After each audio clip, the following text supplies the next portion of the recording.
The debate में आपका स्वागत है।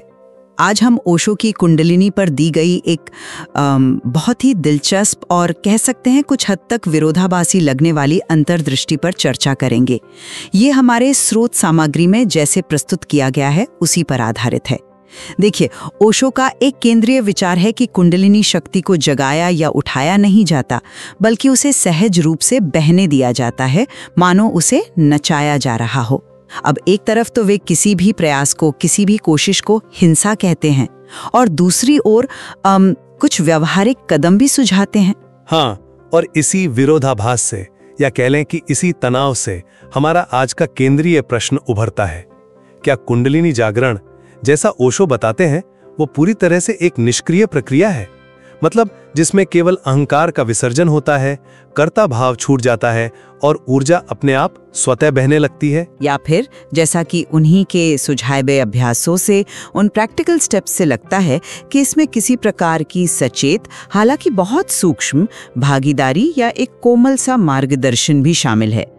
तो आज मैं इस पक्ष में तर्क दूंगी कि ओशो का जो मूल जोर है वो पूरी तरह से निष्क्रिय समर्पण और अहंकार के विसर्जन पर ही है। और मेरा तर्क इस दिशा में रहेगा कि हाँ, बल और अहंकार से बचने की बात तो सर्वोपरि है, इसमें कोई शक नहीं। लेकिन जो स्रोत में वर्णित व्यवहारिक कदम है, जैसे अवेयरनेस से बुलाना या सांस को ध्यानपूर्वक देखना, वो एक निष्क्रिय अवस्था से कुछ ज्यादा लगते हैं। मतलब एक सूक्ष्म लेकिन सचेत गैर अहंकारी भागीदारी की ओर इशारा करते हैं।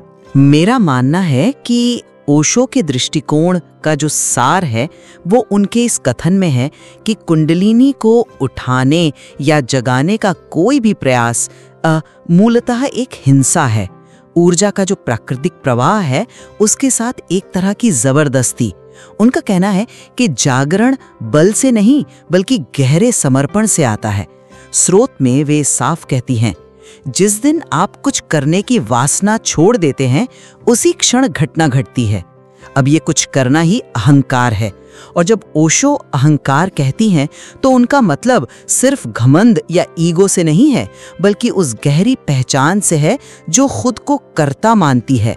मैं ये करूंगी, मैं ध्यान करूंगी, मैं कुंडलिनी जगाऊंगी, ये जो मैं का भाव है यही सबसे बड़ी बाधा है। वे कहती हैं कि कुंडलिनी सोई हुई नहीं है, वो तो अनंत ऊर्जा का स्रोत है जो हमेशा मौजूद है। बस हमारे प्रतिरोधों, हमारे विचारों, हमारे डर, इच्छाओं और सबसे बढ़कर हमारे कर्ता भाव के कारण रुकी हुई है। जब ये प्रतिरोध हटते हैं तो वो अपने आप बहने लगती है, ठीक वैसे ही जैसे कोई झरना बिना प्रयास के बहता है, बस रास्ते की चट्टानें हट जाएं। इसलिए सच्चा जागरण ओशो के अनुसार पूर्ण विश्रांति की अवस्था है। एक ऐसी गहरी शारीरिक मानसिक शिथिलता जहां ये कर्ता भाव, ये मैंपन पूरी तरह से विलीन हो जाता है। ये कोई धमाके जैसी घटना नहीं, बल्कि कमल के फूल की तरह धीरे धीरे सहजता से खिलना है। और जब वो नृत्य की बात करती हैं तो वो कोई शारीरिक कसरत या प्लान की हुई क्रिया नहीं, बल्कि वो आंतरिक स्वतः स्फूर्त लयबद्ध प्रवाह है जो तब होता है जब व्यक्ति करता नहीं रहता। वो स्वयं ही वो अनुभव, वो प्रवाह बन जाता है। ये पूरी तरह से होने देना है, करना नहीं। आपकी बात में वजन है। और ओशो का बल प्रयोग, नियंत्रण की इच्छा और अहंकार के प्रति जो विरोध है वो निश्चित रूप से उनके दर्शन का केंद्र है। कुंडलिनी को एक वस्तु समझना, जिसे हासिल करना है या जिस पर काबू पाना है, ये सोच ही उसके सहज प्रवाह में सबसे बड़ी रुकावट है। इस पर तो कोई दो राय नहीं। लेकिन क्या प्रक्रिया पूरी तरह से निष्क्रिय है?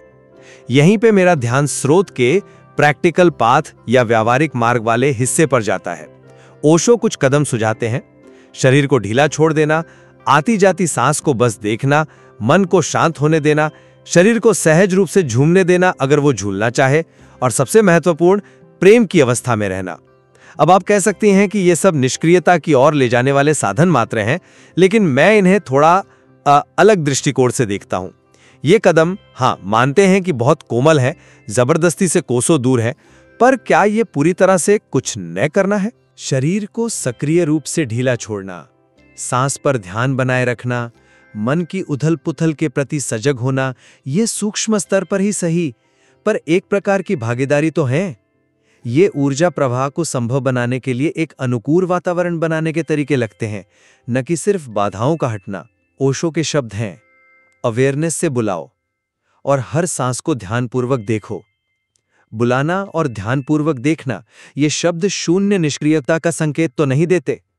ये सचेत, यद्यपि पूरी तरह गैर अहंकारी ध्यान या इरादे की ओर इशारा करते हैं। ये जबरदस्ती जगाने से बिल्कुल अलग है। ये एक तरह का मौन निमंत्रण है, ऊर्जा के प्रति एक खुलापन है, एक सचेत अनुमति देना है, और इसके लिए एक निश्चित स्तर की उपस्थिति और जागरूकता तो चाहिए ही। प्रेम में रहना, जिसे ओशो मनुष्य और चेतना के बीच का सबसे बड़ा पुल कहते हैं, क्या वो पूरी तरह निष्क्रिय अवस्था है? प्रेम तो एक सक्रिय ग्रहणशीलता है, एक जुड़ाव, एक खुलापन है। तो ये कदम मुझे निष्क्रिय प्रतीक्षा से कुछ ज्यादा लगते हैं। आप व्यावहारिक कदमों को एक तरह की सूक्ष्म क्रिया मान रहे हैं, पर मैं इसे ओशो के मूल सिद्धांत कि करना हिंसा है के ही आलोक में देखती हूँ। जब वे कहती हैं अवेयरनेस से बुलाओ, तो क्या इसका मतलब ये है कि मैं अपनी जागरूकता से उस ऊर्जा को खींच रही हूँ? मुझे लगता है कि इसका अर्थ शायद अधिक गहरा और निष्क्रिय है। ये बुलाना इच्छा या प्रयास से नहीं, बल्कि मात्र जागरूक होने से है कि वो ऊर्जा है, वो संभावना है। यह एक तरह की स्वीकृति का भाव है, नियंत्रण का नहीं। जैसे आप किसी मेहमान के लिए दरवाजा खुला छोड़ देती हैं, आप उसे खींचती नहीं हैं, बस स्वागत के लिए तैयार रहती हैं। ये व्यावहारिक कदम मेरी समझ में केवल उस तैयारी के लिए हैं, यानी उन बाधाओं को हटाने के लिए जो ऊर्जा को स्वाभाविक रूप से बहने से रोक रही हैं। शरीर को ढीला छोड़ना तनाव की बाधा हटाता है, सांस को देखना विचारों के शोर की बाधा कम करता है, मन को शांत करना नियंत्रण की इच्छा की बाधा ढीली करता है। ये सब प्रतिरोध को कम करने के उपाय हैं, ताकि जो पहले से मौजूद है वो प्रकट हो सके। झरने का उदाहरण फिर से लें। आप पानी को बहने के लिए धकेलती नहीं, आप बस उसके रास्ते से पत्थर हटाती हैं। ऊर्जा का प्रवाह पूरी तरह आंतरिक और स्वतः स्फूर्त है। वो इन कदमों का परिणाम नहीं है, बल्कि इन कदमों द्वारा बनाई गई रिक्तता या प्रतिरोधहीनता में संभव होता है। कोई भी सचेत करना, चाहे कितना भी सूक्ष्म क्यों न हो, उसमें कर्ता भाव, मैं कर रही हूँ, को वापस ले आने का डर रहता है, जो कि ओशो के अनुसार मूल समस्या है।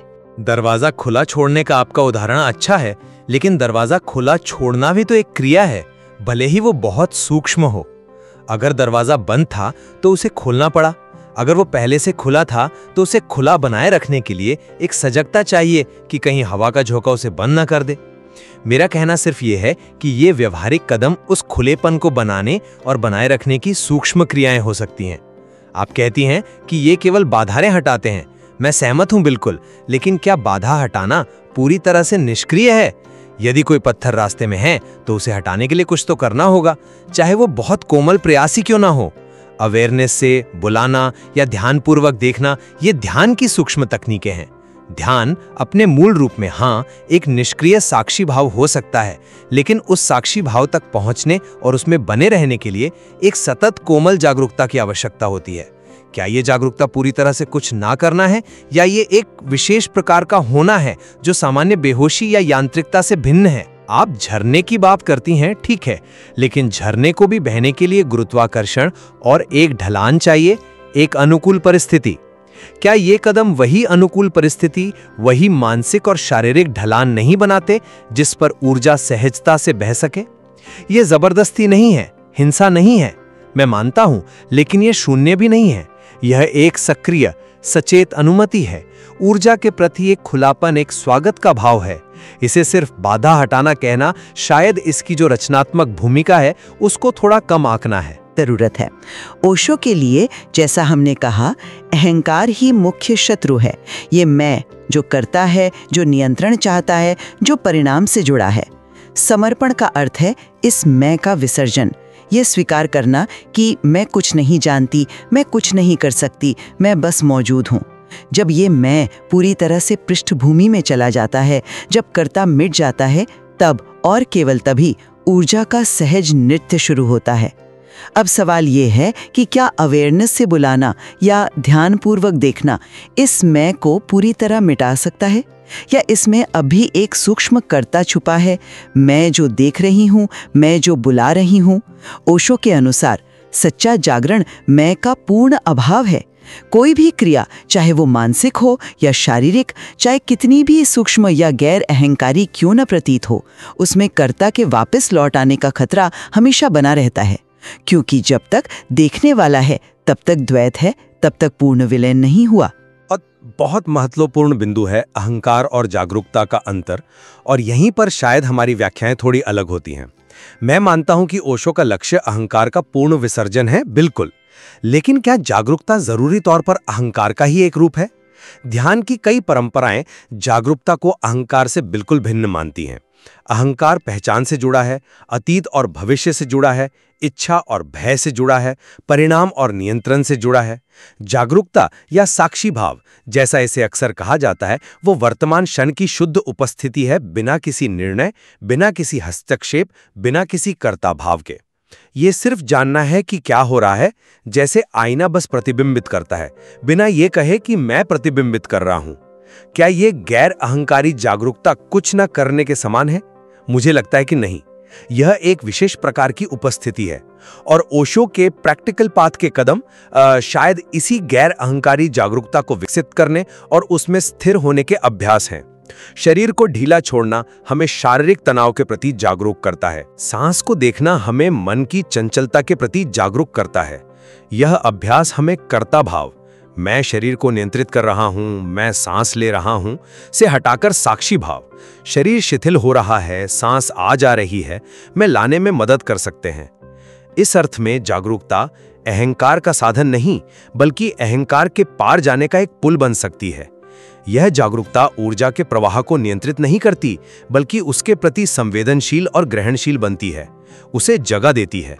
तो क्या यह संभव नहीं कि ओशो एक ऐसी सक्रिय निष्क्रियता या जागरूक समर्पण की बात कर रहे हों, जहां जागरूकता हो पर कर्ता भाव ना हो? सक्रिय निष्क्रियता या जागरूक समर्पण, ये शब्द सुनने में तो आकर्षक लगते हैं, पर मुझे लगता है कि ये ओशो के मूल जोर से थोड़ा हट जाते हैं।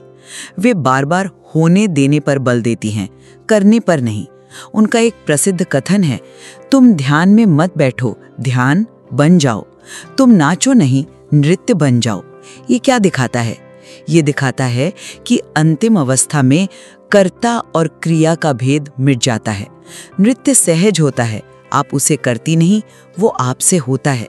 ये तब होता है जब आप पूरी तरह से अनुभव में डूब जाती हैं, समर्पण कर देती हैं, ना कि क्योंकि आपने कुछ विशेष कदम उठाए थे।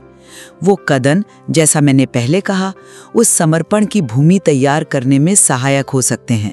वो मन को शांत करने, शरीर को शिथिल करने में मदद कर सकते हैं, ताकि अहंकार के लिए टिकना मुश्किल हो जाए। लेकिन नृत्य स्वयं उन कदमों का सीधा कोई मैकेनिकल परिणाम नहीं है। वो एक कृपा की तरह उतरता है। जब आप पूरी तरह से खाली और ग्रहणशील होती हैं, आप उसे बुला नहीं सकती, आप केवल उसके होने के लिए जगह बना सकती हैं। और वो जगह बनती है पूर्ण समर्पण और निष्क्रियता में, जहां करने वाला कोई बचता ही नहीं। इसलिए कदमों को साधन मानना ठीक है, लेकिन उन्हें किसी भी प्रकार की सक्रिय भागीदारी समझना, मेरे विचार में ओशो के जो आमूल समर्पण का संदेश है, उसको हल्का करना है। लेकिन फिर स्रोत में उन व्यावहारिक कदमों को, ऊर्जा को कैसे बहने दे, how to let the energy flow, ये शीर्षक क्यों दिया गया है? ये शीर्षक स्वयं एक प्रक्रिया, एक विधि का संकेत देता है। कैसे शब्द एक निर्देश की तरह लगता है। ये बताता है कि ये वे तरीके हैं जिनसे ऊर्जा को बहने दिया जा सकता है। यह सिर्फ ये नहीं कहता कि जब बाधाएं हटेंगी तो ऊर्जा बहेगी, बल्कि यह बताता है कि बाधाएं हटाने या प्रवाह को सुगम बनाने के लिए क्या किया जा सकता है। लेट शब्द का अर्थ अनुमति देना भी है, और अनुमति देना एक निष्क्रिय स्वीकृति हो सकता है, लेकिन यह एक सचेत विकल्प भी हो सकता है। शरीर को आराम देना, सांस को देखना, मन को शांत करना, इन्हें सिर्फ बाधा हटाने के रूप में देखना शायद उनकी पूरी क्षमता को ना देखना हो। ये अवस्थाएं स्वयं में ऊर्जा के प्रवाह के लिए अधिक अनुकूल हैं। क्या एक तनावग्रस्त शरीर या एक उत्तेजित मन ऊर्जा के सहज प्रवाह को उतना आमंत्रित कर सकता है जितना एक शांत मन और शिथिल शरीर? शायद नहीं।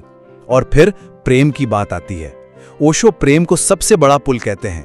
क्या प्रेम सिर्फ निष्क्रियता है? प्रेम में एक खुलापन है, एक जुड़ाव है, एक सक्रिय ग्रहणशीलता है, एक ऊर्जा है।